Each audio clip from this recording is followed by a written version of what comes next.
हर साल गणतंत्र दिवस पर राष्ट्रपति की सवारी देश की सबसे खास झलकियों में गिनी जाती है। इस बार भी राष्ट्रपति ने जब यूरोपीय संघ के शीर्ष नेताओं के साथ जिस शाही बग्घी में सवार होकर कर्तव्य पथ पर प्रवेश किया, तो बग्घी ने लोगों की जिज्ञासा बढ़ा दी।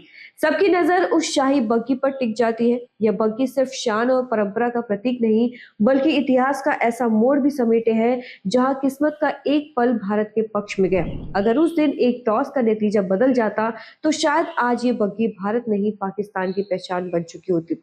बहुत कम लोग जानते हैं कि यह बग्घी भारत के लोकतांत्रिक इतिहास जितनी ही पुरानी है और इसका सफर आजादी से जुड़ा एक दिलचस्प कहानी कहता है।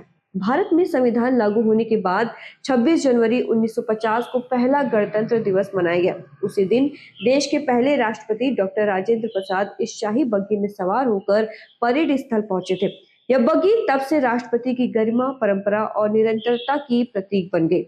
शुरुआती दशकों में राष्ट्रपति भवन के भीतर और आधिकारिक समारोह में इस बग्घी का इस्तेमाल किया जाता था। राष्ट्रपति की यह बग्घी अंग्रेजों के दौर की विरासत है। कभी वायसराय इस बग्घी में सवार होकर सरकारी कार्यक्रमों में पहुंचते थे। इसकी बनावट बेहद भव्य है। बग्घी पर सोने की परत चढ़ी हुई है और दोनों ओर भारत का राष्ट्रीय चिन्ह भी सोने से ही जड़ा हुआ है। इसे खींचने वाले घोड़े भी खास तौर पर चुने जाते हैं।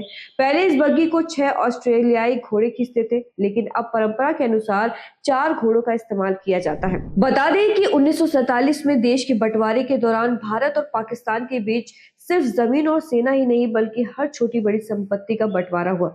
सरकारी इमारतों से लेकर सैन्य संसाधनों तक सब कुछ नियमों के तहत बांटा गया। इसी प्रक्रिया में वायसराय की इस शाही बग्घी पर भी दोनों देशों ने दावा ठोक दिया। भारत और पाकिस्तान दोनों ही इसे अपने अपने देश की धरोहर मान रहे थे। बग्घी को लेकर विवाद इतना बढ़ गया कि कोई सीधा समाधान नहीं निकल पाया। आखिरकार फैसला हुआ कि टॉस के जरिए तय किया जाए कि बग्घी किसे मिलेगी।